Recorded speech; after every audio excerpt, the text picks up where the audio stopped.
morning there. This morning I want to take a look with you at next Sunday's Gospel. And basically because it's a follow-on from last Sunday's. It's a continuation of the famous Sermon on the Mount, when Jesus directed himself specifically to the disciples, but also to the crowd. And last week, as we saw, it was the text of the Beatitudes. That very rich text, challenging text, unsettling text that most of us don't really fully understand. But this week is a follow-on from that, and it's short and very clear. And Jesus says to the disciples and the crowd, "You are the salt of the earth. You are the light of the world." And then he says, "You are the salt. But if the salt loses its savour, it doesn't serve any purpose and is just thrown out and trampled underfoot. But you are the light of the world." And of course, if the light loses its brilliance, it doesn't illuminate. It doesn't show up what it's meant to show and to reveal. And so that's where we are. And I want to emphasize that today, that you and I, we are light for the world, that we are salt of the earth. And that's because of the baptism. I presume most of us have been baptized, and we've been baptized into Christ, into his mission, into his person,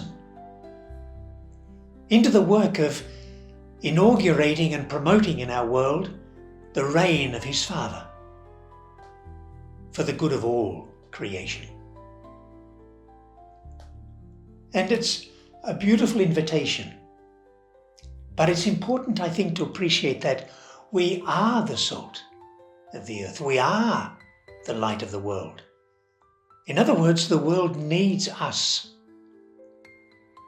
to be salt and to be light, to give savour, to give hope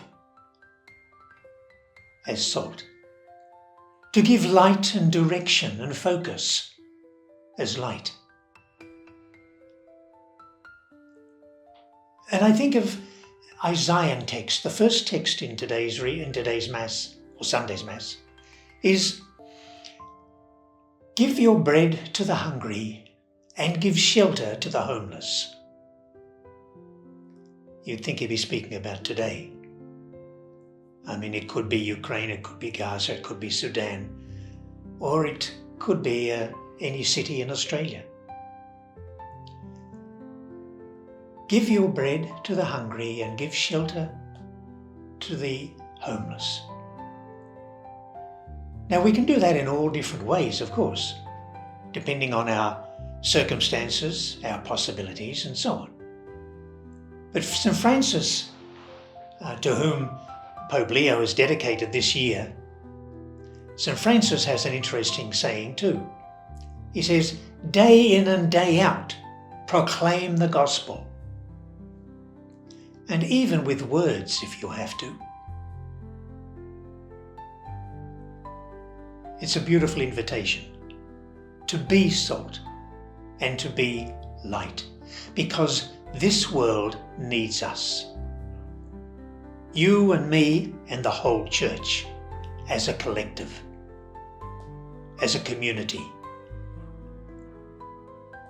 That be salt and be light by following he into whom we have been baptized, with whom we identify. Jesus in us and we in him. So I invite you to take this text, if you hear it on Sunday, and if you don't, to take it anyhow, and appreciate that we are called. In fact, our world needs us. And in fact, we are.